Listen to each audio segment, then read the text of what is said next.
Hello बच्चों, क्षितिज भाग 2 का पहला पाठ सूरदास, उनके पद हमने पिछले वीडियो में पढ़े थे।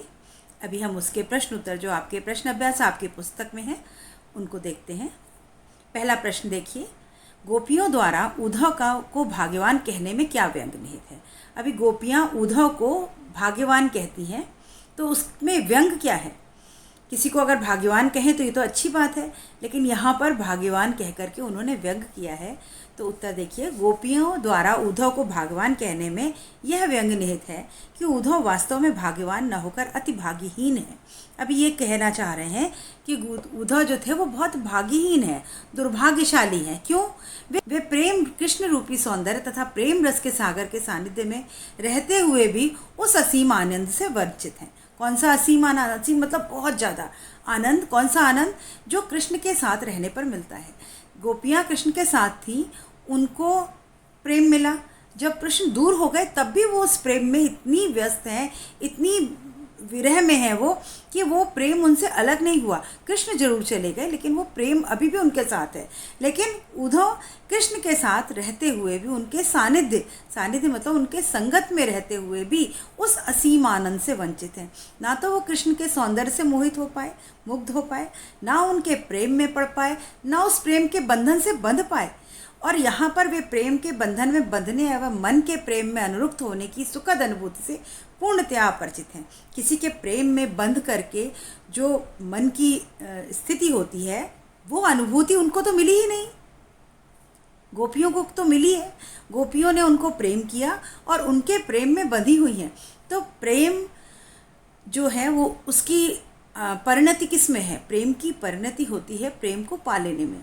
लेकिन यहाँ पर जिस प्रेम की बात हम कर रहे हैं, गोपियाँ कृष्ण को अपना प्रेमी, अपना पति मानती थी, लेकिन ये प्रेम बच्चों आजकल का प्रेम नहीं है। ये प्रेम अलौकिक प्रेम है, ये दिव्य प्रेम की बात कर रहे हैं, जो एक भक्त का एक ईश्वर से होता है, उसके स्वामी से होता है।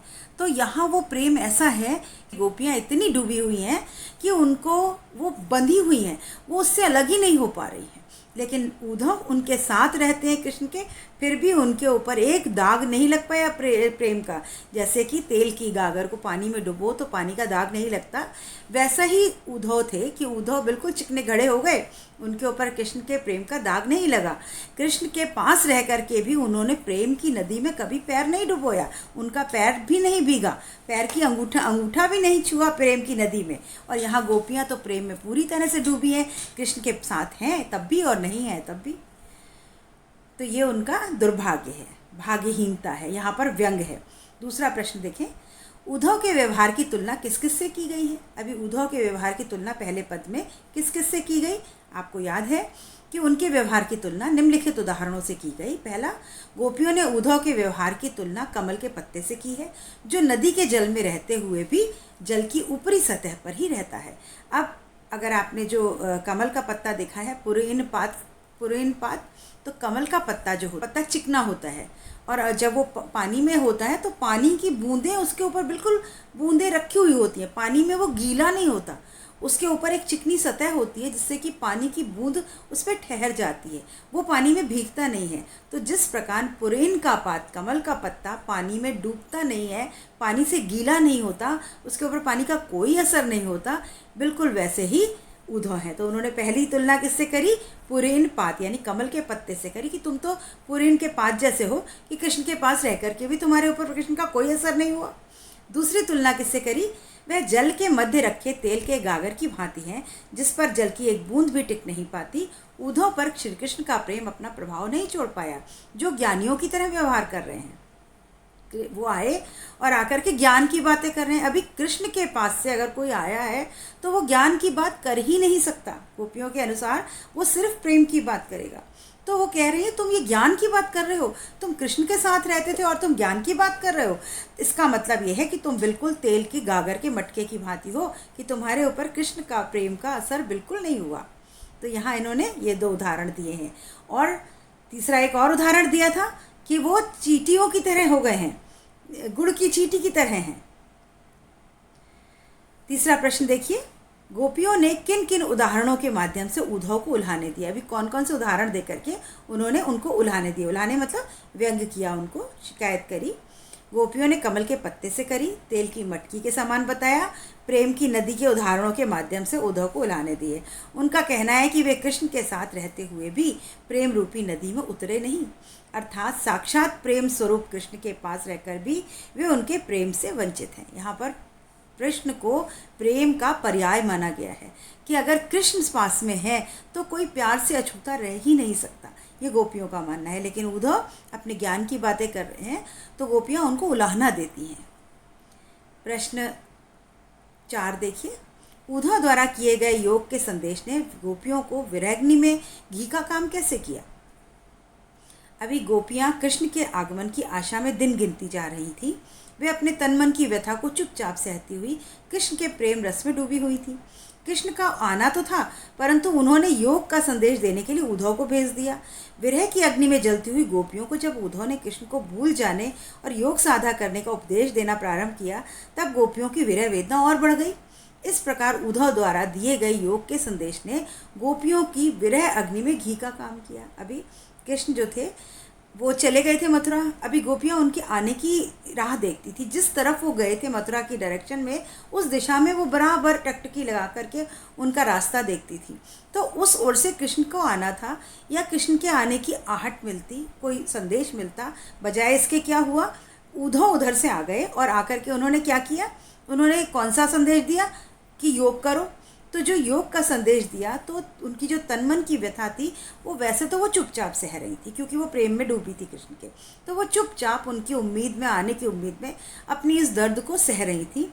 लेकिन कृष्ण, क्योंकि कृष्ण को आना था, लेकिन कृष्ण की जगह योग का संदेश उद्धव के द्वारा आया, तो उनकी जो विरह की अग्नि जल रही थी उसमें उस योग संदेश ने आग में घी का काम करा। जैसे आग में घी डालो तो वो और तेज लपटें फैलती हैं, वैसे ही उनकी विरह की अग्नि में जब योग संदेश गया तो उनकी ज्वाला और भड़क उठी। और जब उद्धव ने उन्हें कृष्ण को भूल जाने को कहा कि कृष्ण को भूल जाओ, कृष्ण अब नहीं आएंगे, तुम लोग योग साधना करो, उसमें मन लगाओ, उसमें तुमको शांति मिलेगी, तब इस उपदेश से गोपियों की वेदना, दर्द जो है वो और बढ़ गया। और इस प्रकार उद्धव द्वारा दिए गए योग के संदेश ने गोपियों की विरह अग्नि में घी का काम किया। तो कृष्ण का ना आना, उसकी जगह उद्धव का आना और उद्धव का योग संदेश देना और ये कहना कि तुम कृष्ण को भूल जाओ, इसने उनकी विरह वेदना की अग्नि को और बढ़ा दिया और प्रज्वलित कर दिया। मर्यादा नलही के माध्यम से कौन सी मर्यादा न रहने की बात की जा रही है। मर्यादा नलही के माध्यम से प्रेम की मर्यादा न रहने की बात की जा रही है। कृष्ण के मथुरा चले जाने पर गोपियाँ उनके वियोग में जल रही थीं।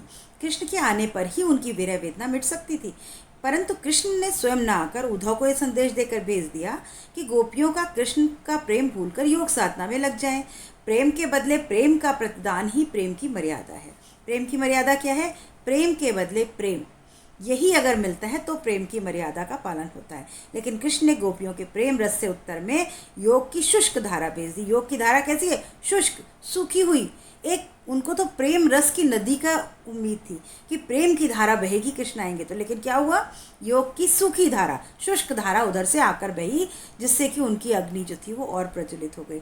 इस प्रकार कृष्ण ने प्रेम की मर्यादा नहीं रखी। वापस लौटने का वचन देकर भी वे गोपियों से मिलने नहीं आए, तो ये उन्होंने गलत काम किया। बोल के गए थे मैं आऊँगा, प्रेम, उनको पता था कि गोपियाँ उन्हें प्रेम करती हैं, तो प्रेम के बदले प्रेम संदेश भेजना चाहिए था, उसी योग संदेश भेजा, तो उन्होंने प्रेम की मर्यादा का पालन नहीं किया। प्रश्न 6, कृष्ण के प्रति अपने अनन्य प्रेम को गोपियों ने किस प्रकार अभिव्यक्त किया। अब गोपियाँ जो उनसे प्रेम करती थी उसको कैसे कैसे बताया उन्होंने कि हम किस तरह से प्यार करते हैं, कितना प्यार करते हैं, कैसे कैसे बताया, कौन कौन से उदाहरण दिए। गोपियों ने कृष्ण के प्रति अपने अनन्य प्रेम को हारिल पक्षी के उदाहरण के माध्यम से अभिव्यक्त किया। अब उन्होंने बताया जैसे हारिल पक्षी लकड़ी को पकड़े रहता है पंजों में, कृष्ण हमारी हारिल की लकड़ी है, हमने उनको कस के पकड़ा हुआ है, हृदय में पकड़ा हुआ है, तन मन से पकड़ा हुआ है, सुबह सवेरे दिन रात हम उनको याद करते रहते हैं। तो यहाँ उत्तर देखिए, गोपियों ने कृष्ण के प्रति अपने अनन्य प्रेम को हारिल पक्षी के उदाहरण के माध्यम से अभिव्यक्त किया है। वे अपनों को हारिल पक्षी व श्री कृष्ण को लकड़ी की भांति बताया है। जिस प्रकार हारिल पक्षी सदैव अपने पंजे में कोई लकड़ी या तिनका पकड़े रहता है, उसी उसे किसी भी दशा में नहीं छोड़ता, उस प्रकार गोपियों ने भी मन कर्म वचन से कृष्ण को अपने हृदय में दृढ़ता पूर्वक बसा लिया है। वे जागते सोते स्वप्नावस्था में भी दिन रात कृष्ण कृष्ण का ही रट लगाती थी।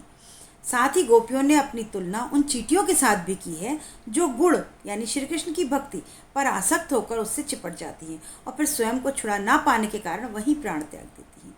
जो चींटियाँ जब गुड़ में चिपकती हैं तो जाती तो वो मिठास की वजह से हैं, लेकिन उससे इतनी बुरी तरह चिपक जाती हैं कि फिर छुटा नहीं पाती और उसमें चिपक के ही मर जाती हैं।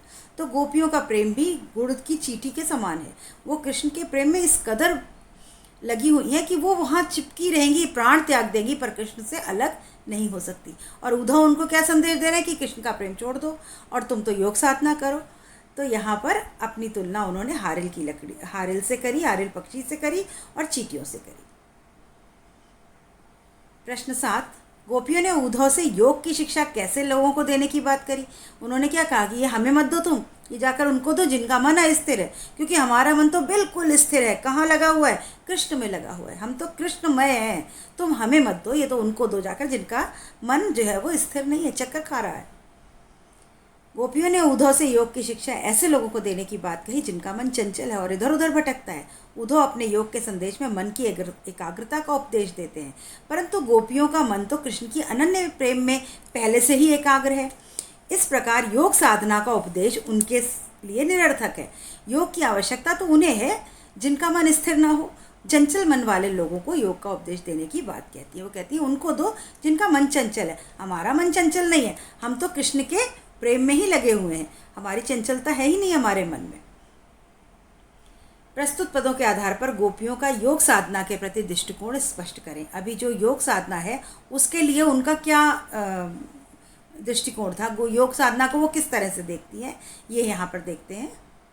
प्रस्तुत पदों में योग साधना के ज्ञान को निरर्थक बताया गया है। अभी योग साधना, जो बड़े बड़े तपस्वी होते थे वो योग साधना करते थे, योग में अपना मन लगाते थे, धूनी रमाते थे, हिमालय पर्वत पर चले जाते थे, सारा संसार त्याग देते थे, सारी सुख शांति, अपना ये वैभव मोह माया सब त्याग करके ईश्वर में भक्त मन लगाते थे। जाड़ा गर्मी बरसात में वस्त्र के बिना, अन्न के बिना, जल के बिना योग करते थे। तब उनको कहते थे कि शायद अब हमें ईश्वर की प्राप्ति होगी। तो यहाँ पर गोपियों के द्वारा सूरदास जी ने योग को निरर्थक बताया है कि शरीर को कष्ट दे करके अगर हम सोचते हैं कि ईश्वर मिल जाएगा तो नहीं मिलेगा। ईश्वर कैसे मिलता है? ईश्वर से प्रेम करने से मिलता है। ईश्वर को दिल से, हृदय से प्रेम करो, ईश्वर तो हमारे पास है, ईश्वर हमें उसमें मिल जाएगा। तो यहाँ उन्होंने योग साधना को निरर्थक बताया है। यह ज्ञान गोपियों के अनुसार अव्यवहारिक और अनुपयुक्त है। गोपियाँ कहती हैं कि ये व्यवहार अव्यवहारिक मतलब इम्प्रैक्टिकल है, ये प्रैक्टिकल नहीं है, अनुपयुक्त, ये उचित भी नहीं है। उनके अनुसार यह ज्ञान उनके लिए कड़वी ककड़ी के समान है, जिसे निगलना बड़ा ही मुश्किल है। वो कह रही जैसे कड़वी ककड़ी हम नहीं खा सकते, वैसे यह ज्ञान हम नहीं ले सकते हैं, ये बहुत मुश्किल है। सूरदास जी गोपियों के माध्यम से आगे कहते हैं कि यह एक बीमारी है। क्या कहा उन्होंने? ये तो एक बीमारी है, वे भी ऐसा रोग जिसके बारे में तो उन्होंने कभी पहले ना सुना, ना देखा, ना जाना। तो ये तो ऐसी महामारी है ये जिसके बारे में हमने कभी नहीं सुना, ये योग। उन्हें योग का आश्रय तभी लेना पड़ेगा जब उनका चित्त एकाग्र नहीं होगा। उन्होंने कहा ये तो मन को एकाग्र करने के लिए है, पर हमारा तो मन पहले से ही एकाग्र है। एकाग्र किस पर है? कृष्ण पर है। परंतु कृष्णमय होकर यह योग शिक्षा तो उनके लिए अनुपयोगी है। उनके अनुसार कृष्ण के प्रति एकाग्र भाव से भक्ति करने वाले को योग की ज़रूरत नहीं है। अगर हमारा मन ईश्वर में लगा हुआ है तो हमें फिर योग की आवश्यकता क्यों है? तो गोपियों के अनुसार ये बात बिल्कुल निरर्थक और अनुपयुक्त थी। गोपियों के अनुसार राजा का धर्म क्या होना चाहिए? गोपियों के अनुसार राजा का धर्म उनकी प्रजा की हर तरह से रक्षा करना, नीति से राजधर्म का पालन करना होता है।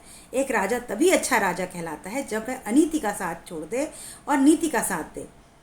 तो यहाँ तो उल्टा हो गया। यहाँ कृष्ण ने नीति नहीं करी, प्रेम के बदले प्रेम नहीं दिया, प्रेम की मर्यादा का पालन नहीं किया, गोपियों की दर्द को मिटाया नहीं, और बल्कि और अत्याचार किया। क्या अत्याचार किया कि गोपियाँ तो वैसे ही दर्द में दुखी थी और उनको योग का संदेश देकर और उनके दर्द को, उनकी विरह की अग्नि को और बढ़ा दिया। प्रश्न 10 देखिए, गोपियों को कृष्ण में ऐसी कौन सा परिवर्तन दिखाई दिए जिनके कारण वे अपना मन वापस पा लेने की बात कहती हैं। अभी गोपियाँ जो हैं उन्होंने अपना दिल दे दिया था, कृष्ण गए तो उनका मन ले गए थे। मन ले गए थे मतलब कृष्ण, उनका दिल मन जो था कृष्ण के साथ चला गया था। लेकिन अब वो कह रही है जो तुम ले गए थे ना जाते समय वो हमारा वापस कर दो। क्यों वापस कर दो? क्योंकि तुम तो बदल गए हो, तुम पुराने वाले कृष्ण नहीं रह गए। तुमने तो अभी बहुत सारी किताबें पढ़ ली हैं, बहुत गुरु ग्रंथ पढ़ लिए हैं और तुमने नीति भूल गए हो। तुम तो राजनीति करने लग गए हो। राजनीति मतलब कूटनीति से समझ गए हो, ज़्यादा तुम समझ गए हो। तो अब तुम हमारा हृदय हमको वापस करो। तो यहाँ उत्तर देखिए, गोपियों को लगता है कि कृष्ण ने अब राजनीति सीख ली है। उनकी बुद्धि पहले से अधिक चतुर हो गई। वो चतुर तो थे ही और चतुर हो गए। पहले वे प्रेम का बदला प्रेम से चुकाते थे, परंतु वो प्रेम की मर्यादा भूल गए हैं और योग का संदेश देने लगे। कृष्ण पहले दूसरों के कल्याण के लिए समर्पित रहते थे। पहले तो किसी की भी ज़रूरत हो तो उसका कल्याण करने पहुंच जाते थे, लेकिन आज हम जब कष्ट में हैं तो हमें और कष्ट दे रहे हैं। तो ये तो नीति नहीं, ये तो अनीति है। परंतु अब अपना भला ही देख रहे हैं। उन्होंने पहले दूसरों के अन्याय से लोगों को मुक्ति दिलाई है, परंतु अब नहीं। श्री कृष्ण गोपियों से मिलने के बजाय योग की शिक्षा देने के लिए उद्धव को भेज दिया। कृष्ण के इस कदम से गोपियों के मन और भी आहत हुआ है। कृष्ण में आए इन्हीं परिवर्तनों को देख करके गोपियां अपने को श्री कृष्ण के अनुराग से वापस लेना चाहती। वो कह रही हैं अब हमारा मन जो है वो वापस हमको फेर के दे दो, क्योंकि अब तुम इस लायक नहीं हो। तुमने तो प्रेम के बदले प्रेम नहीं दिया, तो अब हमारा मन हमें वापस कर दो। प्रश्न 11 देखिए, गोपियों ने अपने वाक चातुर्य के आधार पर ज्ञानी उद्धव को परास्त कर दिया। उनके वाक चातुर्य की विशेषताएं लिखिए। वाक चातुर्य, ये शब्द बच्चों आप समझ लीजिए। वाक मतलब बोलना, चातुर्य मतलब चतुरता, बोलने की चतुरता। एक शब्द और है वाक पटुता। तो पटुता मतलब चालाकी, तो बोलने की चालाकी। वाक पटुता और वाक चातुर्य ये गोपियों में था। तो अपनी उस बोलने की जो चालाकी थी उससे उद्धव को परास्त कर दिया, हरा दिया। उद्धव अपनी तरफ से ज्ञान दे रहा था, पर गोपियों की बातें सुनकर उद्धव भी चुप हो गए और वापस लौट करके कृष्ण के पास चले गए और जाके बताया कि नहीं, कुछ नहीं हो सकता, वहाँ योग का संदेश नहीं चलेगा, वो आपके प्रेम में है, जाइए, आपसे ही उनका भला होगा। गोपियों के वाक चातुर्य की विशेषता इस प्रकार है। तानों द्वारा, उपालंब द्वारा, ताने जो दिए, व्यंग किए, गोपियाँ उद्धव को अपने तानों के द्वारा चुप करा देती हैं। उद्धव के पास उनका कोई जवाब नहीं है। वे कृष्ण तक को भी उपालंब दे डालती हैं, यानी कृष्ण को भी व्यंग करती हैं। क्या व्यंग करती है? एक अति चतुर होते पहले ही अब गुरु ग्रंथ पढ़ा है, मतलब कृष्ण को भी टॉन्ट कर रही हैं कि अच्छा तुम तो पहले ही से चालाक थे, अब और ग्रंथ पढ़ लिए, तुम्हारी बुद्धि पहले ही ज़्यादा थी, अब और ज़्यादा बढ़ गई है, जो तुमने हमें योग संदेश दे दिया। तो अब आपको बच्चों यहाँ पर ये दोहे लिखने की आवश्यकता नहीं है, आप शब्दों में भी लिख सकते हैं कि उन्होंने उनको कहा कि तुम अब और अधिक चतुर हो गए हो, तुमने ज़्यादा ग्रंथ पढ़ लिए हैं, तुम अब राजनीति करने लग गए हो। इस तरह से उन्होंने कृष्ण को भी ताने मारे। दूसरा, उनकी तर्क क्षमता कैसी थी? गोपियों ने अपनी बात को तर्कपूर्ण ढंग से कहा। स्थान स्थान पर वो तर्क देकर के उद्धव को निरत्तर कर देती हैं। अभी गोपियाँ कितने अच्छे अच्छे उदाहरण देकर के उन्होंने उद्धव को बताया कि तुम्हारी बातें तो हमें कड़वी ककड़ी जैसी लगती हैं, हम तो गुड़ में चिपकी वाली चींटियाँ हैं, हम तो हमारे कृष्ण तो हमारे लिए हारिल की लकड़ी के समान है। तो ये ज्ञान की बातें हैं जो गोपियाँ उद्धव को कहती। तो उद्धव का लगता था वो बहुत बड़े ज्ञानी हैं, लेकिन उन गोपियों से मिलने के बाद उन्हें समझ में आया कि नहीं, ये भी बहुत चतुर हैं और ये भी बहुत ज्ञानी हैं। तीसरा देखिए, उन्होंने व्यंगात्मकता, गोपियों के व्यंग करने की अद्भुत क्षमता है। वे अपने व्यंग बाणों के द्वारा उद्धव को घायल कर देती हैं। उनके द्वारा उद्धव को भाग्यवान बताना, उनका उपहास उड़ाना था। चौथा, तीखे प्रहार द्वारा, गोपियों ने तीखे प्रहार मतलब चोट करी है और उद्धव को प्रताड़ना दी है। उद्धव आकर के उनको जब योग सिखाते हैं तो वो उनके ऊपर तीखा प्रहार करती हैं और उनको हरा देती हैं। अभी 12वां प्रश्न देखिए, संकलित पदों को ध्यान में रखते हुए सूर के भ्रमर गीत की मुख्य विशेषताएं बताइए। जो हमने पद पढ़े उनको ध्यान में रखते हुए सूरदास जी के भ्रमर गीत की विशेषताएं। ये इम्पॉर्टेंट प्रश्न है बच्चों, आपसे ये कुछ आपको पॉइंट वाइज इसको आपको लिखना होगा। सूरदास मधुर तथा कोमल भावनाओं का मार्मिक चित्रण करने वाले महाकवि हैं। सूर के भ्रमर गीत में अनुभूति और शिल्प दोनों का ही मणिकांचन संयोग हुआ है। इसकी मुख्य विशेषताएं इस प्रकार हैं। कौन कौन सी है? भाव पक्ष की। भ्रमर गीत एक भाव प्रधान गीत काव्य है। आपको ये इंपॉर्टेंट चीज़ लिखनी है, ये गीत काव्य है।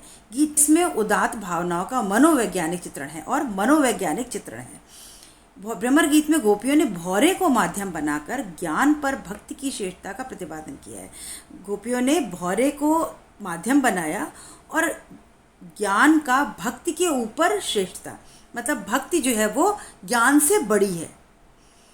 भक्ति ज़्यादा महत्व रखती है बजाय कि योग साधना हम करें। अगर ईश्वर से हम प्रेम करते हैं तो वो ज़्यादा बड़ा है बजाय इसके कि हम बड़े बड़े ज्ञान की किताबें पढ़ें और ईश्वर की कोई पुराण पढ़ें, कोई ज़रूरत नहीं। अगर सच्चा प्यार है तो वो भक्ति के ऊपर श्रेष्ठ है।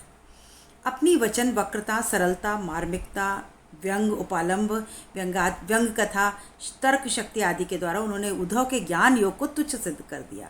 भ्रमर गीत में सूरदास जी ने विरह के समस्त भावों की स्वाभाविक मार्मिक व्यंजना की है। अभी गोपियों का जो विरह है, दर्द है, उसकी इतनी बढ़िया सुंदर वर्णन किया है उन्होंने, और उनके प्रेम का वर्णन किया है। कला पक्ष क्या है? भ्रमर गीत की कला पक्ष अत्यंत सशक्त, प्रभावशाली और रमणीय है। बड़ा सुंदर प्रभावशाली चित्रण किया है कि गोपियाँ कैसे कृष्ण के प्रेम में लीन हैं। और भाषा कैसी है? ब्रज भाषा का प्रयोग है और शुद्ध साहित्यिक ब्रज भाषा का प्रयोग किया गया है। तो ये सब विशेषताएं हैं, आप इसमें लिख सकते हैं। अलंकारों का प्रयोग किया गया है, आप यहाँ लिख सकते हैं। अनुप्रास अलंकार, उपमा अलंकार, अतिशयोक्ति अलंकार, उत्प्रेक्षा अलंकारों का सुंदर प्रयोग किया है। छंद विधान कौन सा है? इसमें भ्रमर गीत की रचना पद छंद में हुई है। ये इंपॉर्टेंट बात है। ये कौन सा छंद है? पद छंद। छंद किसे कहते हैं?